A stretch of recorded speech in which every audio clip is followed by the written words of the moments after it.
All right, fine. I'll be a gracious host. How you doing? Little Mermaid is the scariest Disney movie by far, though. Why the hell is Ace Blade in your Kickstarter? Some comics. I'm getting controversial today. We're gonna get controversial today with my proudest moment is this interview and being able to talk to you two.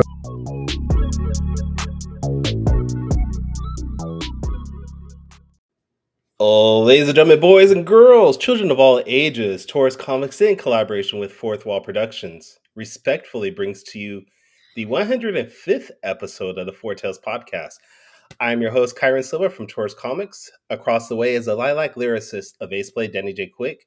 And together we are your two award-winning blurred comic creators here to help you find your next favorite comic. We are live on the Age to Geekdom network via Facebook, Twitter, Twitch, and YouTube. No TikTok today? No TikTok today. No TikTok today. So if you're listening and watching us live, thank you for your support. But don't forget to like, subscribe, share, and review this podcast because all your positive reviews and interactions help us reach a bigger audience. All right, let's start off. Facebook user, right off the bat. Whose idea was it to move to 12 o'clock?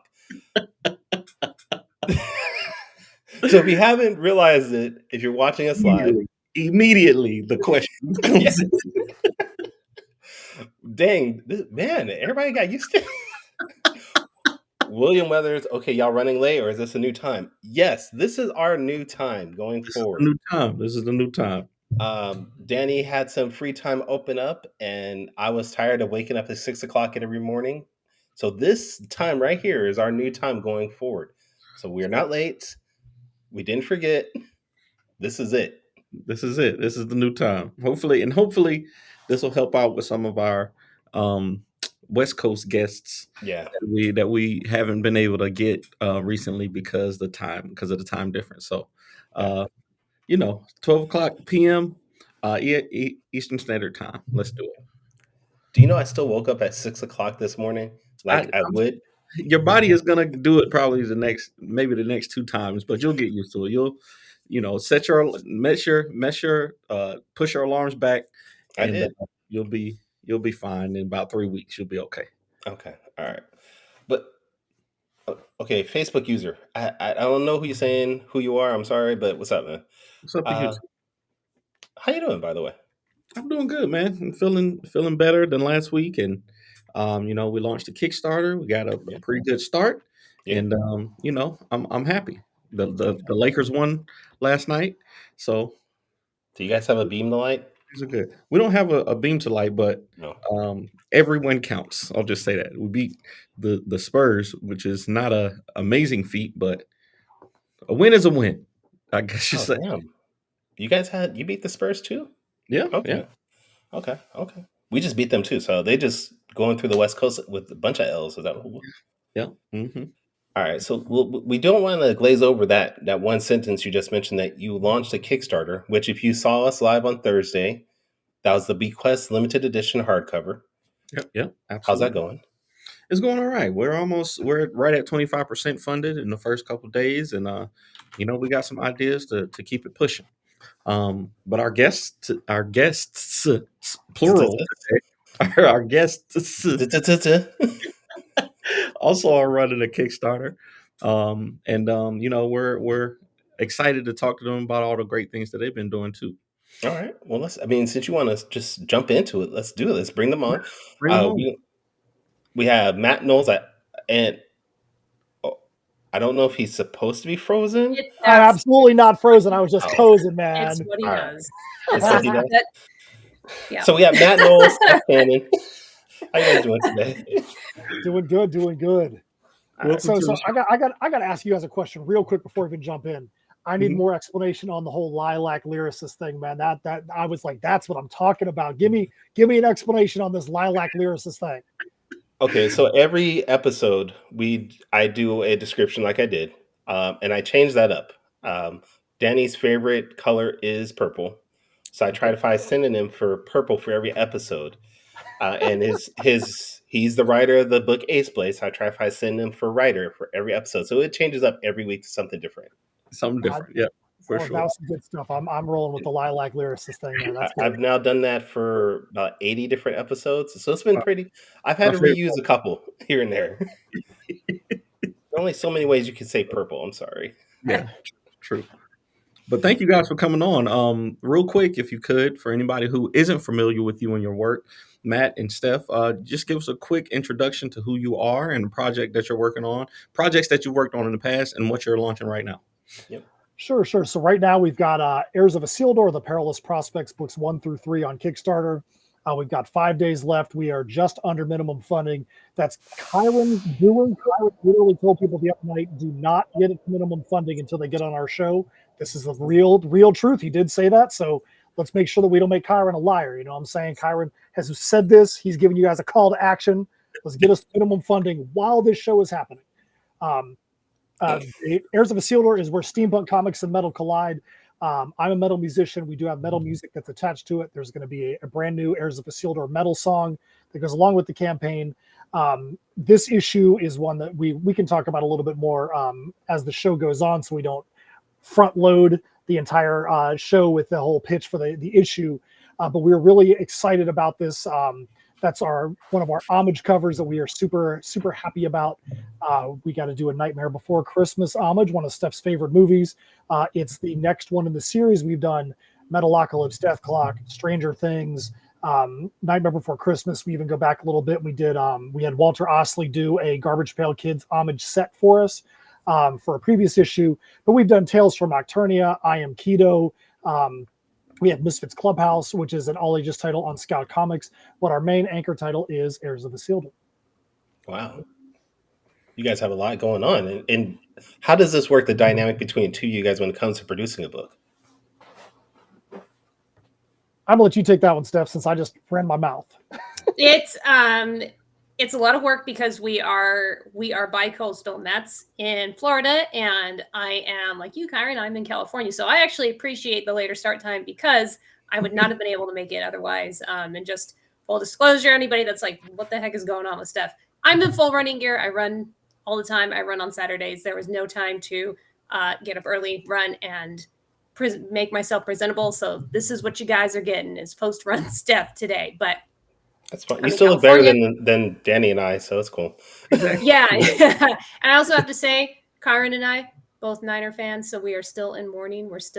But he's representing, and you know what? I would be too if I was not. That's right. We're still getting over it. We can't talk about it yet, probably. It's hard to talk about. I thought you were a Chiefs fan because I know you posted some pictures with my sister is a Chiefs fan, and we went to a game together. She came out here, and we went to the Niners Chiefs game, and the Niners got beat by the Chiefs. This was last season, not this one that just finished. You're right. Okay. But so she will tag me in some posts sometimes. So it was a little bit of contention, but you know what, her team won, and so yeah, no. I'm just saying, you don't have to have sisters. You can get rid of some of them. I've got a lot. That's a story for another day, but I have a whole lot. Like you have more than. It may not be a story for another day. I think that you need to let him know how you went from 0 siblings in 2017 to how many now? 16. Yeah, it's a story that we'll get to at some point, but I want to answer the question that was asked probably 5 minutes ago. So we're going to talk about our campaign. But yes, it is a very interesting story, and I'm not lying. I do have a ton of siblings. So, so Matt's in Florida. I'm in California. There's a lot of sharing of Google Docs and Google Sheets. If Matt is ever on a podcast and doesn't mention Google Docs and Google Sheets at least 10 times, then you should probably check his pulse because that's what we do. But we're on video chat every day working and, trying to get the stuff done that we need to get done. And as far as shows go, I'm flying back and forth across the country as often as I can to go out to the ones that are on the Southeast, usually Florida, sometimes other states as well. Oh, wow. I've looked into flying to the East Coast to do shows. That just airplane tickets alone is crazy. So for you to do that multiple times, many times, and it's very difficult. It's very difficult. We have to be very careful and really strategic about the shows that Steph does come out to. Like we've done some stuff in North Carolina and in Louisiana and other places, Washington, D.C. But like over the pandemic, you would think that when the pandemic happened, so Florida was the first state in the country, which is probably a surprise to no one, to have conventions come back. We actually were a part of the very first convention, and the convention that we were a part of literally made the blueprint for every other convention in the rest of the country to follow, with hand sanitizing stations and all that kind of stuff. But you would think during the pandemic that flying would have been crazy. Steph was getting, I remember she'd be like, hey, listen, I can get a round trip ticket for $69 right now. Yeah, it was crazy. And it was absolutely nuts. And so it was very easy then to schedule out shows and do, like, we did a couple of comic store tours, so to speak. We did like four comic stores in 4 days. But as the world came back and the economy came back, tickets have just gotten stupid. Yeah. So there are some shows, like last year I did a show multi-day show in North Carolina, multi-day show in New Orleans, where I went with some of the guys from Scout Comics, and I just took care of those on my own because the financial, it would just been ridiculous for her to try and make it out there, and finances would have been totally upside down. So we try to make sure those shows that she's here for are strategic and it makes sense for her to actually be a part of. Nice. Absolutely. All right. Man. Well, let's talk about the book. You guys have the Kickstarter running, like we mentioned, Heirs of Isildur. What is it about specifically, and is it related to Lord of the Rings? Start with the first question there. So it's not directly related to Lord of the Rings. However, I'd be a fool to say that the name was not inspired by Lord of the Rings. I am a huge Lord of the Rings fan, and I'm a huge metal fan, metal musician. There's a lot of bands that have taken their name from places and different things in Lord of the Rings. Amon Amarth, Cirith Ungol, Morgoth. Those are all metal bands that have been around for quite a while. When the project started, I was coming out of basically a writing hiatus. I was a metal musician for many years, toiled in the underground, and I wanted to have a new project with a new name, and I always wanted to use the name Heirs of Isildur because I think it sounds cool as heck, and it's not. I was shocked that nobody had ever used it. So I was like, I want to have music, but also have a backstory, and a couple songs and a backstory turned into a full album and an illustrated novel, or first an ebook, then an illustrated novel, and kind of went on from there. So Heirs of Isildur is not medieval fantasy related. The spin-off from Heirs of Isildur, Tales from Nocturnia, if you're a Lord of the Rings fan, Tales from Nocturnia or I Am Keto are both going to be a lot more up your alley in the fantasy realm in that style than what Heirs of Isildur proper is. So this issue, this story arc, The Perilous Prospects, the previous arc ended with an apocalyptic event, the Crossroads Conundrum. Our main character, Michael Isildur, had found an abandoned laboratory. He started tinkering with the machinery that was there. He got one of the machines to work. It accidentally started opening up time portals. It started bringing people from other eras to him. He realized he had this conundrum. I can either stop doing this and live my life as it is and continue to be a watch and clock maker and make sure time works exactly as it should, or I can continue to help these people that are coming through the portals, but also potentially corrupt the timeline as we know it. Well, that arc ends with a apocalyptic event. This arc starts with that apocalyptic event, but we shift everything a complete 180. The first arc was all from Michael Isildur's perspective. In this arc, Michael is basically in a coma. He's been a prop sitting in a bed for the entire arc to this point. So all these people that are around him that had no affiliation whatsoever until this thing happened and he's now in this coma have had to figure out how to work together, how to understand each other, and see if they can figure out how to stop this apocalypse that they have helped to unintentionally create. So in this book, Michael has returned from his supernatural sabbatical into a world that has changed around him. He does not have his residence. He does not have his laboratory. His entire identity has been transposed onto someone else, which happens to be his completely unequipped best friend. So he wakes up and he's like, hold on, I don't run the Father Time Emporium anymore. Shiver runs the Father Time Emporium now. Shiver just got pulled in from medieval times. He doesn't know how to work on a clock. He doesn't know how to work on a watch. And the big rub about this is the town that this all takes place in is very puritanical, very conservative. If they feel like anything is out of place, you might never be seen again. You might disappear. And so this adds to the stakes of how are they going to be able to cover their tracks while trying to stop this apocalypse and make sure that the people in the town don't think that it's them that had something to do with it. So there's a lot of moving parts there. So Michael and Shiver aren't the same person? Correct. They are not. They are not. Okay. I see. Just looking at the page, I was assuming that Shiver might be like a future version of Michael. I'm going to share the page real quick. So sure. And that's a great question. That's a great comment that you have, because I remember, when Steph and I started working together around issue 2, issue 3 of the original arc, which was 6 years ago, we actually had a lot of people that were asking, are Michael and Shiver the same person? And I can say unequivocally they are not. But at the same time, because the characters don't have this God knowledge, this is not Loki where they have 1970s and 1980s computers and they're controlling everybody.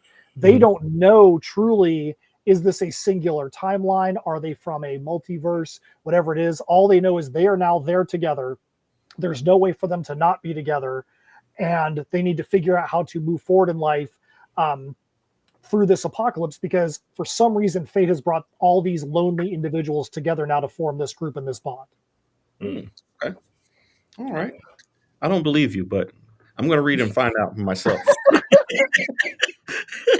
The designs, the top hat with the glasses, I feel like there's some kind of relation between the two of them, and I'm definitely going to be checking this out to find out for myself. But no, I believe you. I believe you that they're not the same person. But it looks cool, man. I love the art on it. Art is one thing that draws, especially in comic books. I always tell Kyron, and Wally, art is the thing that drives people to your work first. They might not know what the story is, but if you have a great cover, if you have some great promo art, then you're in a good place, and y'all definitely do. So who's the artist for this issue? Be careful with this. This is Danny leading up to the point he's going to steal your artist. I'm just letting you know right now. Might borrow. Borrow is the word that I like to use. Oh, did Steph? Oh, are you still there, Steph? It looks like she might have dropped out. Okay. If she comes back, we can bring her back on. Sure. So while we're waiting for Steph to get back on, Alessandro Ventura is the main artist. Steph, you just dropped out for a minute. So are you back? Okay. Can you hear us? Okay. Yep. Do you want to talk about Alessandro? They're asking about the artist, and you want to talk about the artist on the issue?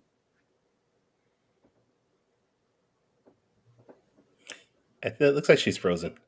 Okay. So our artist is named Alessandro Ventura. He's been with us for the entire Perilous Prospects arc, and also for the fictional Far East spinoff, I Am Keto. I Am Keto was a super fun arc to do because we like to make sure that people have the character backstories.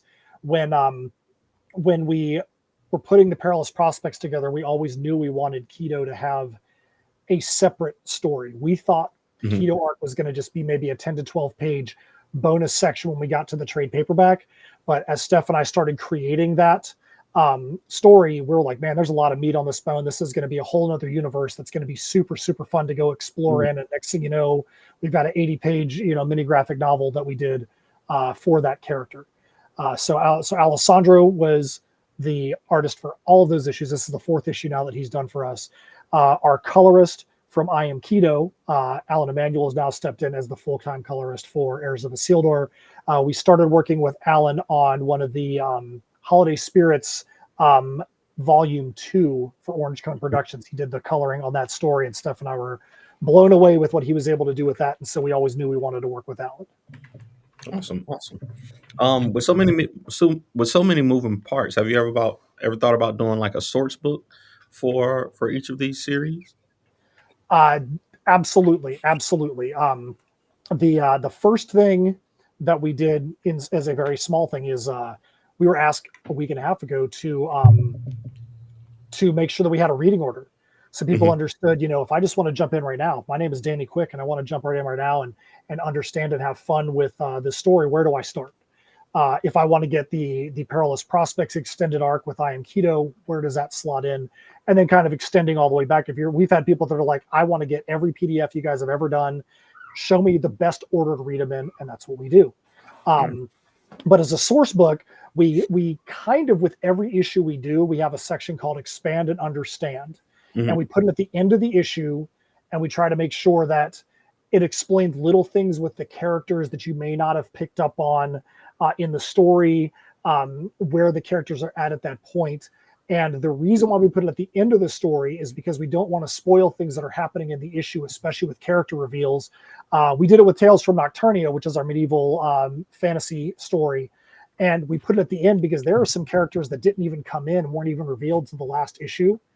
And we're like, if we would have put that stuff at the beginning, people would have been like, oh, I'm going to be waiting all these issues. When is this person coming in? And there were some huge character reveals that we didn't want to spoil for people. So people know if they want to understand the characters first, jump your butt to the end and go do that. But if you're somebody that wants to have those fun reveals, do it then as well. I like that. I know why you brought up that source book, Danny, and I'm gonna get you back for that. What are you talking about? There's no inside jokes there. No, I absolutely love that. Recently, me and Morgan, with our books in the Fourth Wall universe, like we do a separate version that's extended. So Morgan's are called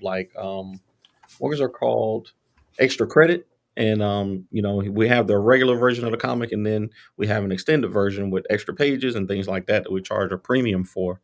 And I think in so far people have loved stuff like that. If you want to just get the comic book and read it through, you can get that. Then if there's extra, you want to know deeper about the characters and the stories and things that you may have missed, like you said, it's great to offer that kind of stuff. And I think people love to know that the creators are thinking that deeply about the stories that they write. So, something like a source book or, like you said, with the additives is an amazing option to have for sure. Yeah. We always want to make sure that if someone wants to dig deeper into the universe, that ability to dig deeper is there. You've got our, all the metal songs that we have that can expand out character stories, perspectives there, origin stories. One of my favorite memories of when Steph and I started working together, because when I was giving her at the beginning, I had the Crossroads Conundrum arc mapped out. And so as the issues were coming out and she was getting integrated into the creative thought process, I would reveal them to her as if she was just a fan. And one of the issues in the Crossroads Conundrum also has a full-on lyric video to it. And what's in the issue and what's in the lyric video, the issue is told from one character's perspective. You get the lyric video, which was out there first, and you have a completely other perspective told on the song. And I literally remember being on video chat and Steph seeing the issue.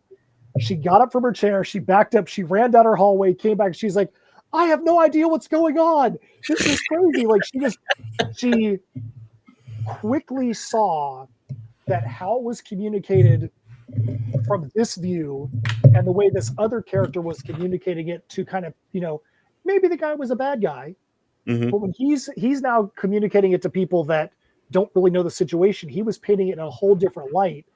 And she was like, clearly there's a reason for this to be told from two different perspectives. And she was able to see that was indeed the case. So we've had a lot of fun making sure that in the song lyrics, there might be something in there that if you see them, they might give you just a little bit different perspective than what you might get in the story itself. I love it.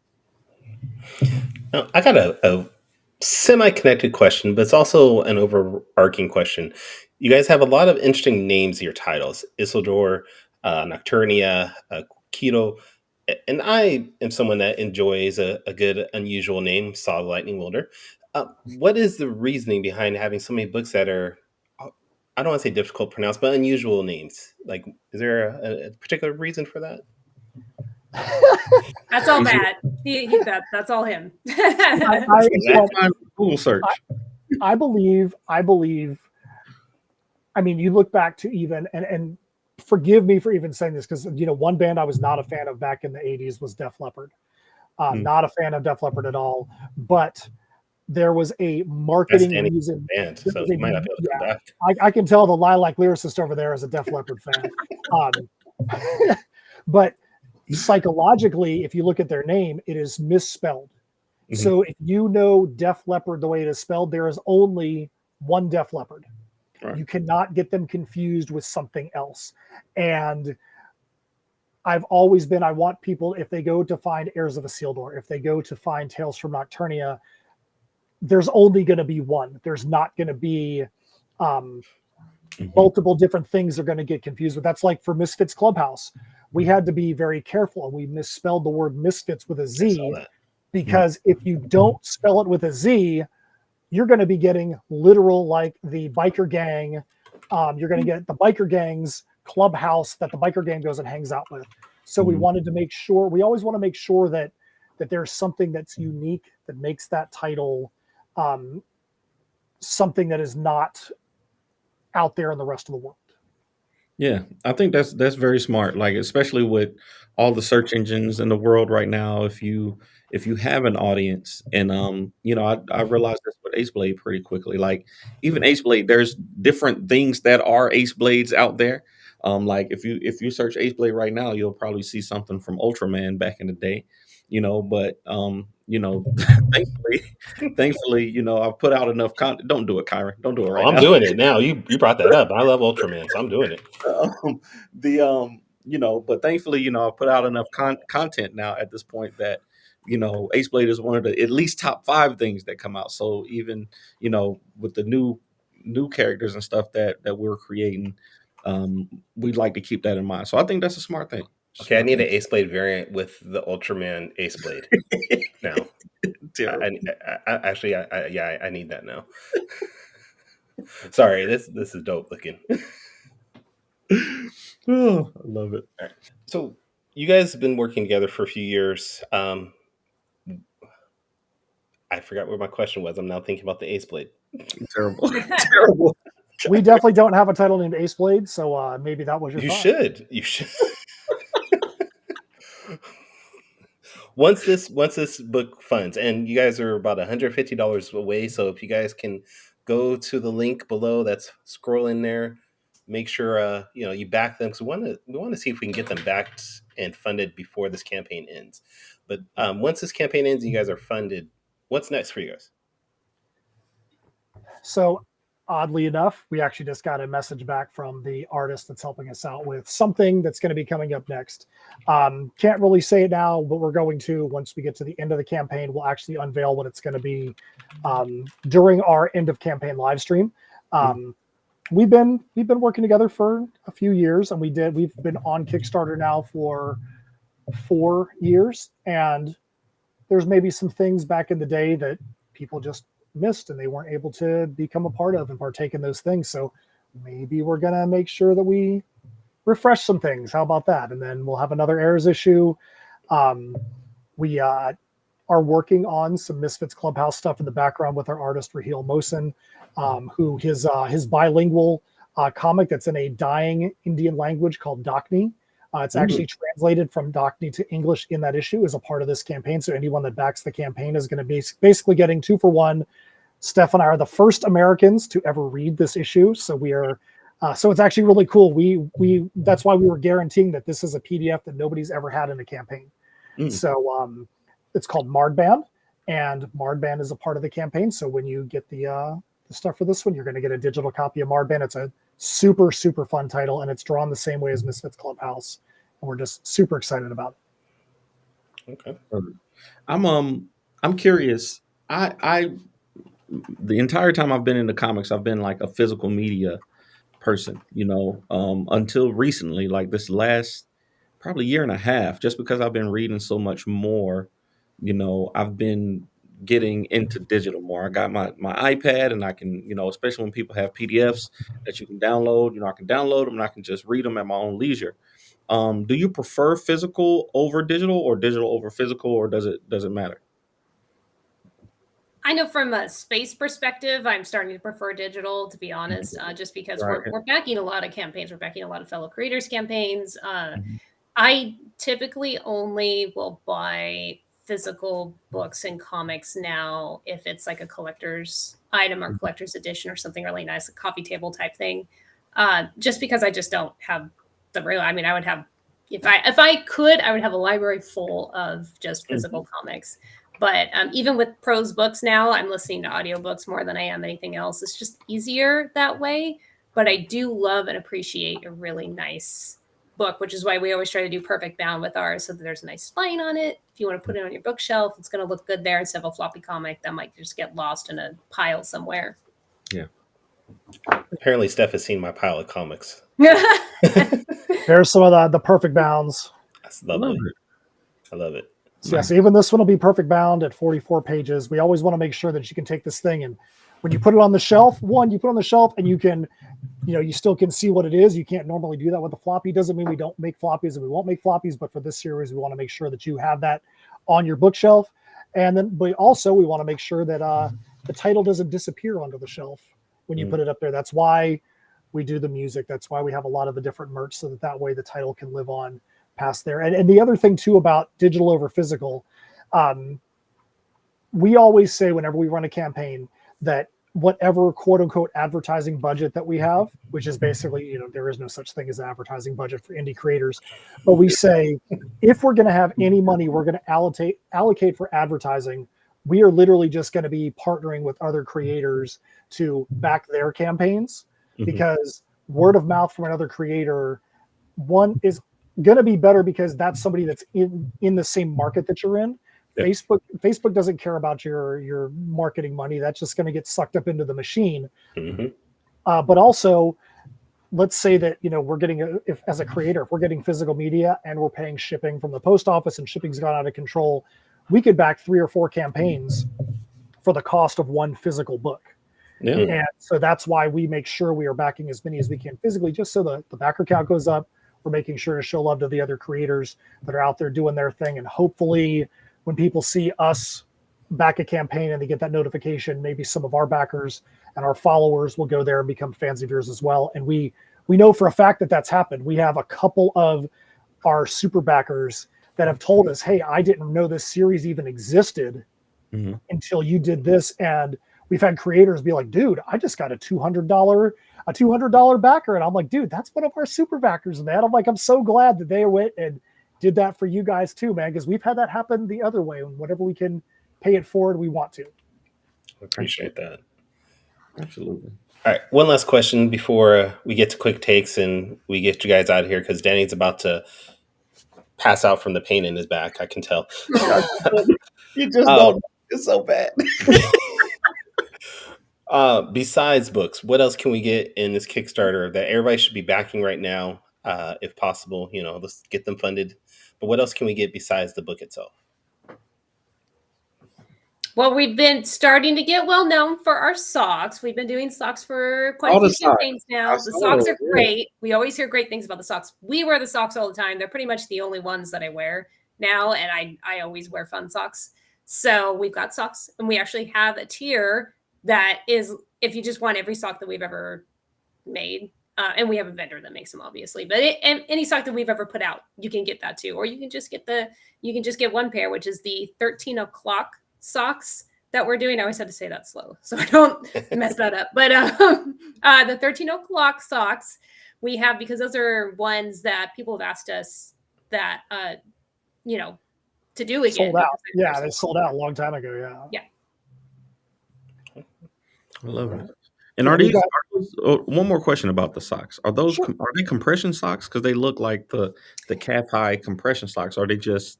They're not true compression. They're a nice snug fit, and they're tall, but they're not true compression. They're not gonna.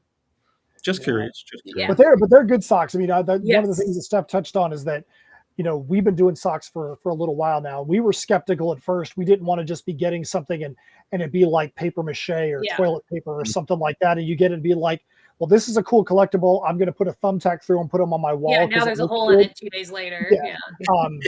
We literally will purposely wear our socks to shows, to events. all day long on our feet. Yeah. 10-hour show days. We want to show people, look, if we can be at shows wearing these socks for 8-10 hour days, and you don't even think about what they are. Like, to be honest, they're more comfortable to me than wearing Nike socks or Under Armour socks during a full show day, because sometimes you don't want to have compression socks on like a whole day long, or tight fitting socks. I mean, they fit good. They don't fall down. But we really have been happy about the production of these socks for sure. We have shirts. We have a bunch of different shirts, a bunch of different variations. We did the I Am Keto campaign. We know a lot of people missed it because the economy sucks, and there just was no money flowing around. There still is a tough vibe with the economy right now. But we wanted to make sure if somebody missed the Soul Ripper glow in the dark shirt that we have on there, or the Dual Serpent shirt, they wanted to get some of the logo shirts that we have. We want to make sure all those things are available. There's a tier that is literally just shirts. You can get every shirt we've done in the last year or so with an issue as well. We've had some people that have picked those things up. We want to make sure people have the opportunity to get their hands on whatever they want and have the least amount of clicks possible. We'll put everything into the add-ons as well. But we want somebody to be like, dude, I want to go get drawn into the campaign. Boom, there's a tier for getting drawn in. I want to go get a tier that is just metal covers. Okay, there's the metal cover tier. You know what? Your metal covers are cool. I've got more money than I know what to do with. I want every single metal cover you've ever done, which is 18 of them. I can go pick a tier that's got every metal cover or every homage cover. We want to make sure that those things are right there, so that if somebody really wants to get their hands on them, they can do it, and do it simply. I love it. All right, everybody go back to campaign. Get some socks. Apparently, you might even be able to run a 9-mile marathon in it. Who knows? Yeah, that's what I did today. Not in those socks though, but the only non-fun socks I wear are my running socks. But I could easily, and I think I have before, worn those socks while I've ran, and they've held up. So there you go. If I buy these socks, do you guarantee that I can run 9 miles? Yeah, I think you could. Well, wait, hold on for a second. I don't know if we can guarantee that you can run 9 miles. I think that we guarantee that over a span of time, if you calculate it and put all of your mileage together, at some point it'll be 9 miles. I love it. But I don't know if you're going to be able to be going out there and just be going down the street and drop 9 miles onto your GPS watch. But we don't know about your personal fitness now. But you can definitely 9 miles at some pace. Well, the way his back is going right now, I don't think he'll be able to run half a mile. No, definitely a couple weeks from now, maybe. I love it. All right, so let's do quick takes. Kyron, you ready? Yep. Let's do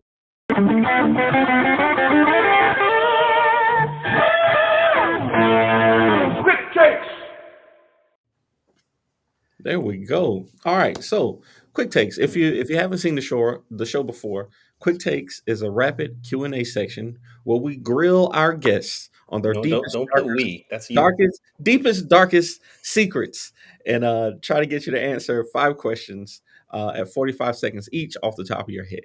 So these questions are just to let our audience get to know you a little better outside of comics and inside of comics. So here we go. First question. We see in your story, Heirs of Isildur, that there may be some alternate universes, maybe timelines, things like that. So I want to know, if there was an alternate universe of Matt and Steph, what would they be like?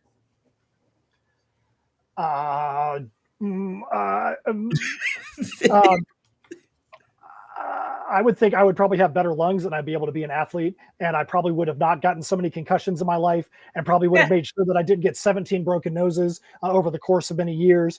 I think that that version of Matt would probably make sure that he's in the best health he possibly could be. And I don't know if I get 45 whole seconds, but I just took 25 seconds. Steph, you go. Wow, you're giving me 17 seconds. That's awesome. Great. Okay, so alternate Steph would be a little bit more bad A.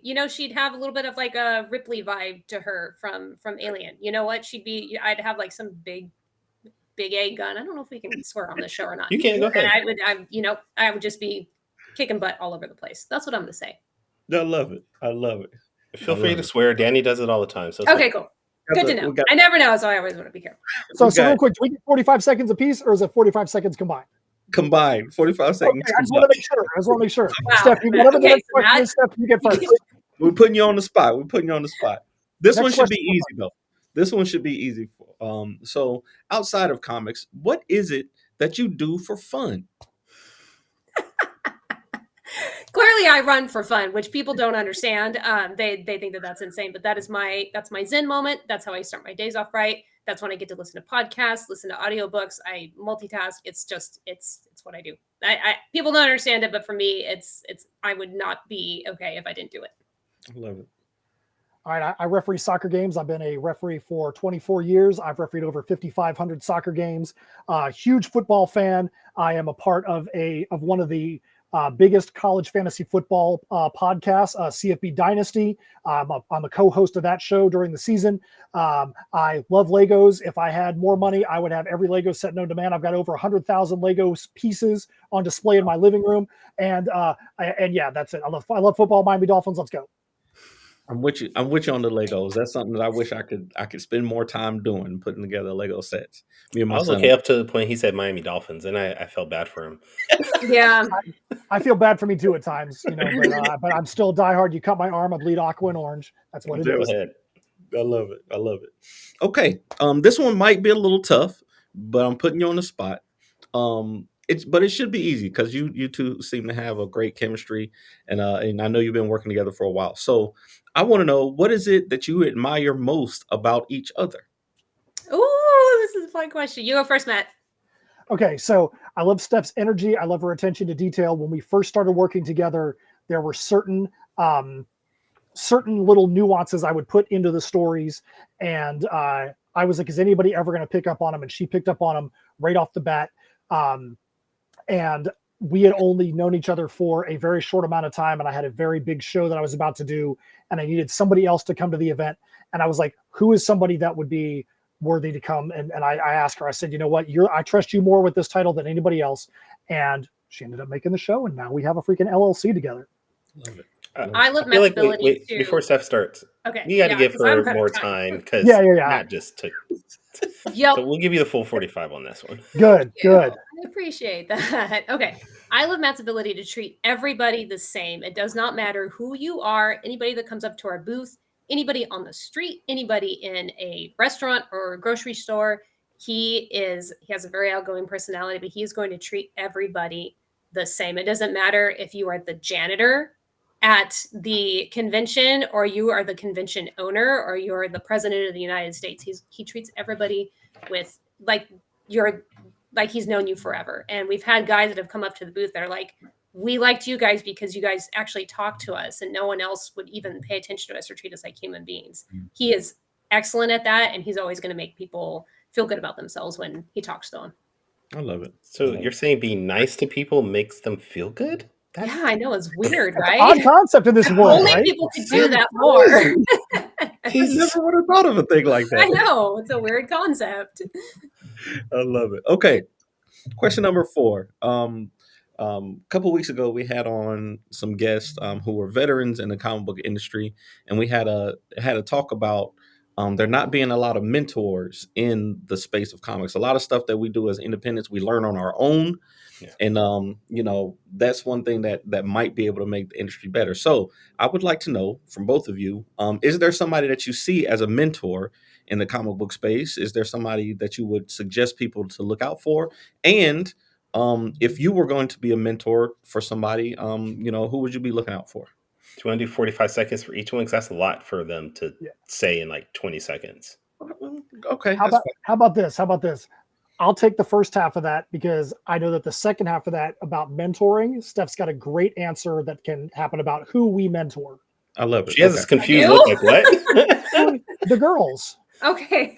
Okay. All right. So when it comes to mentoring, so when we first started this journey and we first wanted to get into Kickstarters, we knew we had to look up to people that were successful in what they're doing. People like Charlie Stickney, Madeline Holly Rosing. I think that you need to look at people that are in the same space as you that are successful in what they're doing. Look at somebody like Pat Shand that is, people that are willing to talk to you and give you information and treat you like you are equal to them, even though they have ascended to a higher level. Those are people that I think you want to listen to what they say, see what they're doing, because if they're doing it and they're industry leaders, why are you going to try to buck the trend? If they understand the trend and they're financially successful, go that direction. that's how I see about people that we would look up to. Love it. And we are actually mentoring a sister duo that is from my hometown, and it's kind of a crazy story how we met these girls. But they're a sister duo. They have a manga series that they are doing called The Bohemian Trials, and it's a writer-artist duo, and it's amazing. And I met them, it's a crazy story that would take up more than 45 seconds, but we started talking with them because we said we really love their energy and the artwork and the story. And flash forward to a year later now, or probably longer, and they've done several covers for us, and we're just kind of 4 covers for us. And we're definitely mentoring them on how to get their business going, because they're young girls, they're just starting out, but they probably don't need our mentoring at this point because they've got it handled. They're doing great. But we love partnering with them no matter what. Partnering with them, so fun. Yes. Love it. I love it. That's great. That's awesome to hear. Okay, last question. So are we giving them 45 seconds on this one, or are you wanting us to go back? I'm gonna get a cumulative top 5. So I do another show called Top 5 Live, where every week we come up with a top 5 list for a different, for any kind of crazy subject that we can. So I noticed, Steph, that it seems like you travel a lot, or you travel a lot. Okay, so so you've been all over the place, but I want to know, I want you both to name your top 5 comic book locations. So if you could travel to any place in comics, give me 5 locations that you want to go to cumulatively. So 2, we'll go 3 from Steph, 2 from Matt. Like fictional places, or okay. Places from comics. I'm glad Steph's going first. Oh, fictional places from comics. Oh, I have no idea. I didn't know that was the question. I was thinking, I've been to this convention before and that convention before, and that was That's great. what I thought it was too. Actually. Yeah, so I'm ill prepared. I have no idea. I honestly don't know. Here's what I will say, and I know that this is a big faux pas, but I'm not reading a lot of mainstream comics right now. I'm sorry, everybody. I don't have time. I'm creating my own comics and I'm reading independent comics. So I don't have a good answer for that. I know I'm going to get kicked out of the indie comic world, but that's fine. It's okay. Hey, I would say the first place I'd go is Shadowhaven, which is where everything takes place in Heirs of Isildur. I would go to any location in Lord of the Rings, because they've done graphic novels for Lord of the Rings. And I don't even know what I would say past that. But you stumped us both. How about this? I'm gonna give you 30 seconds, Danny. Quick, what would you do? Oh man, see, it's not so easy. I would go to Metropolis. I would go to Wakanda. I'd go to Gotham City. Yeah. And why are you going to Gotham City? It's always dark. I want to see how bad it is. I would dig Gotham City. I have to say, I want to see how bad it is in Gotham City. So bad. I like the dark, Gotham aesthetic. So I can do that. I I just stay away from all the bad guys. I'd go to Oa, where the Green Lanterns are, and Asgard. Asgard would be great. I can see going to Asgard. I can roll with that. I can roll with Asgard for sure. Yeah. There we go. That was fun. Thank y'all so much for doing a quick take. Hopefully, y'all had fun with some of those questions. No, for sure. We did. That was fun. Thank you. Sponsor? No. No. Okay. All right.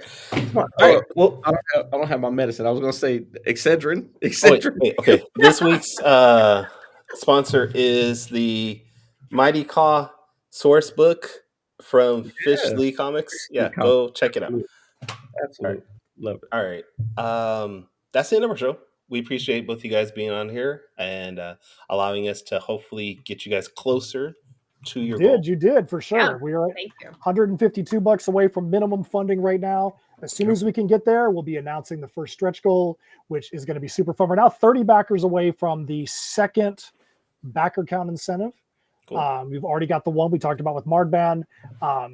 And then once we get to that minimum funding, we'll announce what the first stretch goal is. We're going to have some fun with that one as well. But yeah, we really appreciate you guys allowing us to be on. If you're out there listening, go to tinyurl.com/heirs, HEIRS, TPP3. We know you're going to love this story. We believe that we want to create characters you can relate to and universes you want to escape into. We've got a fun story, a developed story. We promise you it's going somewhere. Even if you're a longtime reader, you're going to get to the end of this issue, you're going to be like, what the heck are they doing? This story just took some crazy swerves, but we promise you it's going somewhere. We're going to be able to get out of all this crazy crap that we're doing and do it in a logical way, because we value and trust your time and money, and we know it's valuable, and we want to make sure that you feel like it's money and time well spent when you work with anything or buy anything that is Team and Sim based. Love it. Love it. And we also want to make sure that people follow up with you after the show, and after your Kickstarter is done. So where can people check out your works, check out your social media, things like that? Easiest thing to do is go to linktree.com/Insymmetry Creations. There you go. From there, you've got all of our links. You've got the Bandcamp page with all of our metal music. You've got a page to Steph Cannon Writes. She is a columnist and has got over 90 bylines for Fangoria, Horror Geek Life, Creepy Kingdom, Horror Buzz, Daily Dead. Pages for all of our stories, our music videos. All that can be accessed right there from the linktree.com page. Awesome. All right, Danny, before you pass out, where can people check you out? Best place to find me is our website, fourthwallpros.com, and also at the Ace Blade on all social media platforms. Kyron, where can people find you? You can check me out at tauruscomics.com. I am also on all social media at Taurus Comics. And this is the first time you ever checked out our podcast. You can go back and listen to the other 104 episodes by going to fourtailspodcast.com. You can listen to all our past episodes there and check us out on YouTube. I don't know if Twitch allows you to check past episodes. I don't think they do. But anyways, just go there and listen to it there. That is the number 4, TALES podcast.com. Join us next week where we are going to have Jason Reeves of 133 Art on, where we'll talk about his books and everything that's coming out with his. Matt, Steph, thank you for being on. Thank you so much. We appreciate it. No problem. Until next time, though, everybody, sayonara, goodbye, and please take care of yourselves.